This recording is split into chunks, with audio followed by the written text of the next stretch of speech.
সবাইকে সমান মূল্যায়ন করুন। গল্পটি অনেক দিন আগের আমেরিকার এক বিকেলের, যখন আইসক্রিম ক্যান্ডির দাম অনেক কম ছিল। একটি 10 বছরের ছেলে একটি হোটেলের আইসক্রিম কর্নারে ঢুকে একটি টেবিলে বসলো। একজন ওয়েটার তার কাছে অর্ডার নিতে আসলো।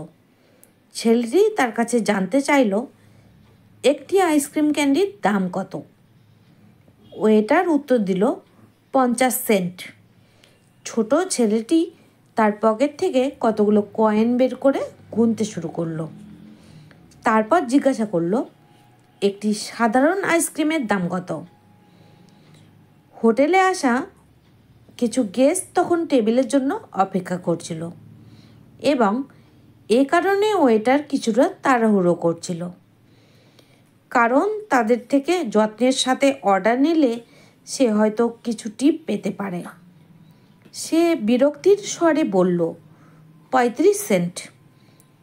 ছোট ছেলেটি আবার কয়েনগুলো গুনে নিল এবং বলল, আমি সাধারণ আইসক্রিমই নেব। ওয়েটার আইসক্রিম নিয়ে এলো এবং টেবিলে বিলটা রেখে তাকে কিছু না বলেই চলে গেল। ছেলেটি আইসক্রিমটি খেয়ে ক্যাশিয়ারকে টাকা দিয়ে চলে গেল। ওয়েটার লোকটি যখন ফিরে এলে সে টেবিলটি মুছতে শুরু করে এবং তারপর যা দেখলো তাতে তার চোখে জল আসলো।